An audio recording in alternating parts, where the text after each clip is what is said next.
Que la paz de Jesús esté contigo. Te saluda nuevamente tu amigo y servidor Hugo Maciel de la comunidad evangelizadora La Peña, predicador católico de la diócesis de San Lorenzo, Paraguay. La liturgia católica nos propone reflexionar hoy el Evangelio según San Lucas. Estamos en el capítulo 7, versículos del 31 al 35. Es la perícopa titulada Jesús juzga a su generación. Esa palabra es muy interesante, la palabra generación. Cuando últimamente se escucha mucho hablar de esa palabra, generación, y tratan de ubicarse los jóvenes principalmente a cuál de las generaciones, y surge hasta la guerra de generaciones. Hablamos de los millennials, o sea, de la generación milenalista, de este milenio. Y cada uno se va ubicando en la generación a la cual pertenece. Y unos que otros van criticando a las generaciones que le precedieron. Y los más viejitos, vamos a decir, le critican a la generación siguiente. Cada uno con su pro y su contra. Cada uno vivió en una generación diferente. Están los que conocemos como la generación silenciosa o la Silence Generation, así le llaman, ¿verdad? Es los que vivieron la posguerra, la guerra de la Segunda Guerra Mundial. Después viene la generación del Baby Boom, cuando surge la explosión demográfica. Eso ya estamos en el año 1949, va hasta el 1968. La explosión demográfica, cuando va a crecer, la gente ya va a manifestarse. En esa generación no existe la tecnología todavía. Después viene la llamada generación X. Estamos en el año 1968 al 1980. Es la democratización. Ya la gente va a manifestarse, sale. Ellos son los impulsores de la tecnología. Ya existe la tecnología, ya se va expandiendo la cultura de esa generación, vamos a decirle.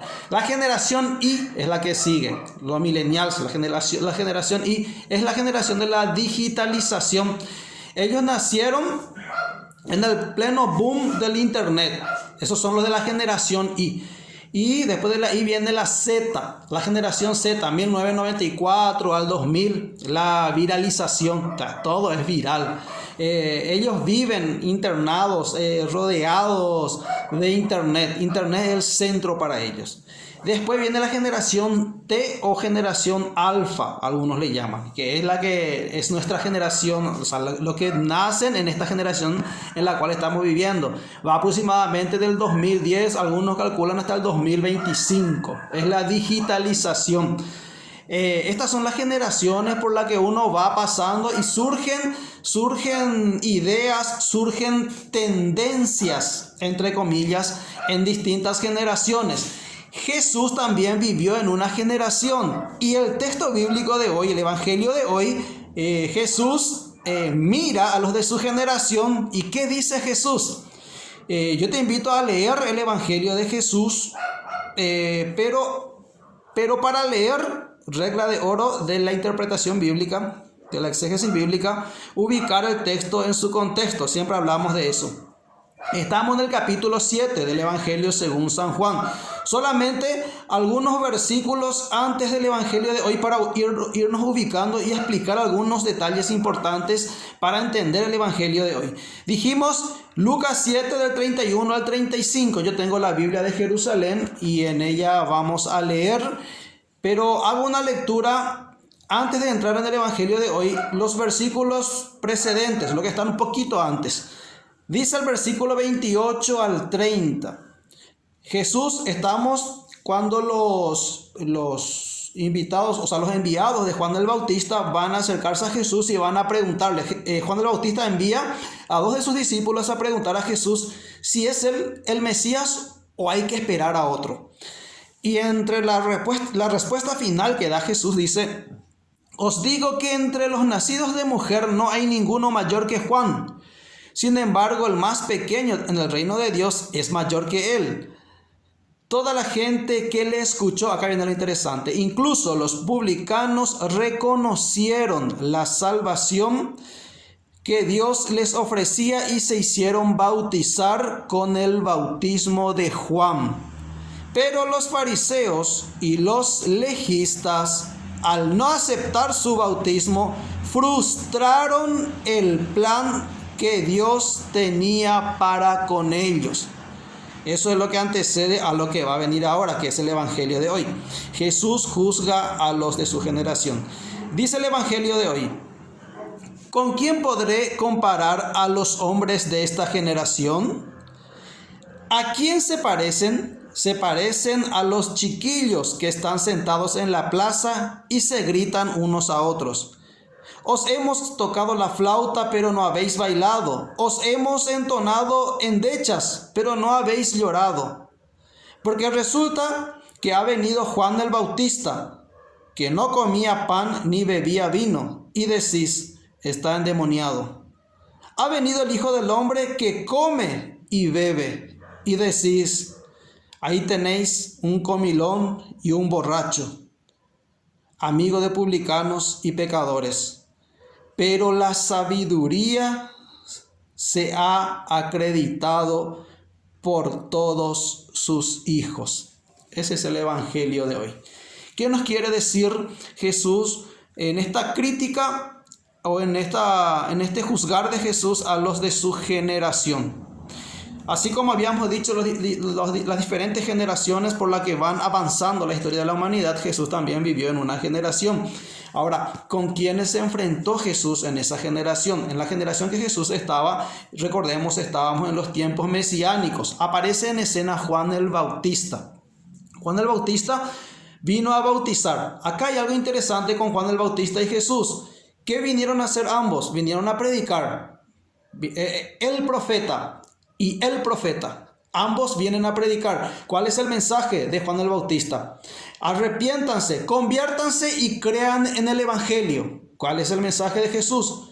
Arrepiéntanse, conviértanse y crean en el evangelio. O sea, es el mismo mensaje. Juan el Bautista y Jesús dan el mismo mensaje. El centro de la prédica de ambos es el mismo, el mensaje es el mismo, pero el mensajero tenía una actitud diferente. Eso es lo que hace de notar Jesús en este evangelio. ¿Cómo se comportaba Juan? Juan no bebía, no bebía vino, no comía pan, y decían de él que estaba loco. Ahora vengo yo, que como, bebo, comparto con los pecadores, y yo tampoco soy el profeta. Yo tampoco vengo de parte de Dios. Ambos estamos equivocados. Pero ¿qué es lo que quieren? Dice Jesús. ¿Qué es lo que quieren? Y para entender la última parte que me han preguntado, ¿por qué dice el último versículo? Pero la sabiduría se ha acreditado por todos a sus hijos. ¿De qué habla Jesús en este versículo? Esa es la pregunta que me hicieron hoy. Pero antes de entrar a esa pregunta, vamos al contexto. ¿A quién apunta la artillería de Jesús? Jesús apunta a los fariseos. Jesús convivía con los fariseos, los principales detractores de la prédica, de la doctrina, de las enseñanzas de Jesús, los fariseos. ¿Quién eran los fariseos? Los perushim. Los perushim se dice fariseo en hebreo, que significan los separados o los separatistas. Ellos creían ser sabios, se creían poseedores de la sabiduría de Dios. Ellos eran los correctos intérpretes de las Escrituras. Ellos eran la guía correcta para el pueblo. Para llegar a la salvación de Dios, para agradar a Dios, uno tiene que seguir a los fariseos. Recordemos que los judíos después van a seguir la línea de los fariseos. Ellos son los maestros en la ley y los profetas. Ellos son los que van a escribir el Talmud, las tradiciones, las leyes de los judíos. Tenemos a los fariseos que se creen poseedores de la sabiduría, de la verdad, de lo que realmente agrada a Dios. San Pablo va a decir en la carta a los romanos, Romanos 1, creo, versículo allá por el 20, va a decir: se jactaron de sabios, pero resultaron ser necios. O sea, se equivocaron. En la carta a los romanos va a decir eso, va a decir Pablo, hablando de la sabiduría. ¿Y qué es la sabiduría? Y ahí hay que entender. La sabiduría, como dice en el último versículo, los fariseos traían esta sabiduría. La sabiduría que viene de los hebreos estaban mezclando, y justamente San Pablo con autoridad va a hablar de la sabiduría. ¿Por qué? Porque recordemos que Pablo era romano, de la escuela de romano por ciudadanía, hablaba griego, era discípulo de Gamaliel, era fariseo, pero también tenía la escuela helenista, la escuela griega, que estaba entrando en esa época en la generación en la que vivió Jesús. Entonces se mezclan las dos sabidurías, la que viene de la inteligencia por la escuela griega y la sabiduría que viene del pueblo judío, que trae ese estilo de vivir para agradar a Dios. Luego viene la teoría, luego viene la inteligencia, la manera, la forma en que los griegos veían lo que es la sabiduría, y chocan estas dos escuelas. Y Pablo va a poner en término medio y va a poner en verdad qué es la sabiduría de Dios. Pero para entender qué es la sabiduría de Dios, es por eso les leí el versículo anterior. ¿Qué decía el versículo anterior? Hablaban del bautismo de Juan. Juan vino a bautizar. Los publicanos, dice el texto, hasta incluso los publicanos reconocieron la salvación de Dios. Los judíos, incluso los publicanos, reconocían la salvación de Dios que Dios ofrecía y se hicieron bautizar por el bautismo de Juan. Pero los fariseos, versículo 30, y los legistas, estos que eran los poseedores de la, entre comillas, sabiduría de Dios, al no aceptar su bautismo, frustraron el plan que Dios tenía para con ellos.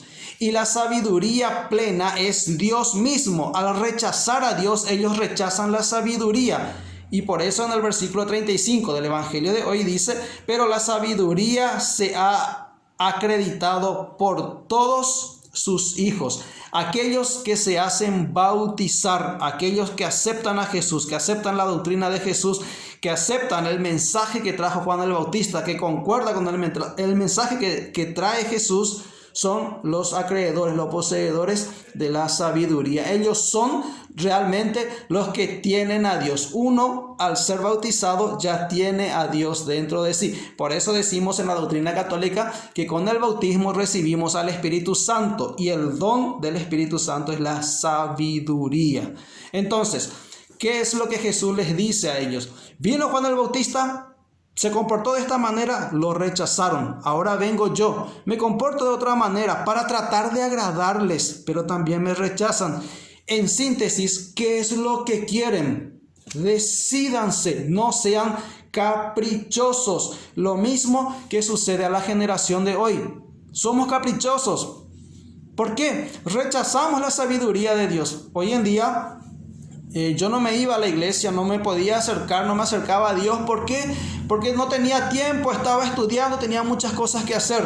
Bueno, pero y ahora vino la pandemia. No, yo no me acerco porque está prohibido luego irse a la iglesia ahora, porque la pandemia nos ataja a todo y no podemos. No, yo iba a irme a la iglesia, pero justo vino la pandemia y ahora ya no me puedo ir.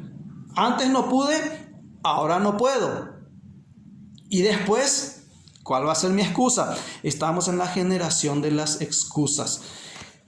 El Evangelio, la vida de cristiano no es un supermercado. No es un supermercado, la iglesia no es un supermercado. Supermercado donde vos te vas y elegís lo que vos querés. Hay de todo, hay de todo. Y vos te vas y elegís. Hay productos light, hay productos, diferentes clases de productos, diferentes marcas. Y vos elegís el producto que vos querés. Y ese adquirís para vos. Yo quiero este y este me llevo. Este no quiero, esto lo dejo. La iglesia no es un supermercado donde vos te vas a elegir lo que vos querés y lo que vos no querés rechazás. Eso es lo que nos está diciendo Jesús hoy. No seamos caprichosos, no seamos indecisos. Decídete. Quisiera compartir contigo, antes de terminar esta reflexión, lo que nos dice el documento de Aparecida. Documento de Aparecida numeral 331 y 332 son varios numerales los que quiero compartir contigo, pero este me pareció un poco interesante en relación al tema que estamos tratando. Los centros educativos católicos nos interesa a todos. ¿Por qué? Porque vos como mamá, vos como papá, vos como joven, te tiene que interesar la educación hoy. ¿Qué nos dicen los obispos de Latinoamérica y el Caribe reunidos en Aparecida? ¿Qué nos decían? Nos recuerdan y nos siguen diciendo hoy. Y hoy llega a vos a través de este mensaje. Dice: La misión primaria de la iglesia es anunciar el evangelio, de manera tal que garantice la relación entre fe y vida, tanto en la persona individual como en el contexto sociocultural en las que las personas viven, en la generación que viven, y actúan y se relacionan entre sí. Así, procura transformar mediante la fuerza del evangelio los criterios de juicio, los valores determinantes, los puntos de interés, las líneas de pensamiento, las fuentes inspiradoras y los modelos de vida de la humanidad que están en constante con la palabra de Dios y el designio de salvación. Eso ya lo decía Evangelii Nuntiandi en el numeral 19. Cuando hablamos de una educación cristiana, por tanto, entendemos que el maestro educa hacia un proyecto de ser humano en el que habite Jesucristo con el poder transformador de su vida nueva. Hay muchos aspectos en los que se educa y de los que se consta el proyecto educativo. Hay muchos valores, pero estos valores nunca están solos. Siempre forman una constelación ordenada, explícita o implícitamente. Si la ordenación tiene como fundamento y término a Jesucristo, entonces esta educación está recapitulando todo en Cristo y es una verdadera educación cristiana. Si no, puede hablar de Cristo, pero corre el peligro de no ser cristiana. Santo Domingo lo decía en el numeral 265.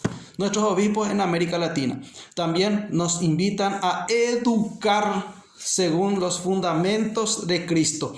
Cristo trajo lo que Juan el Bautista venía anticipando.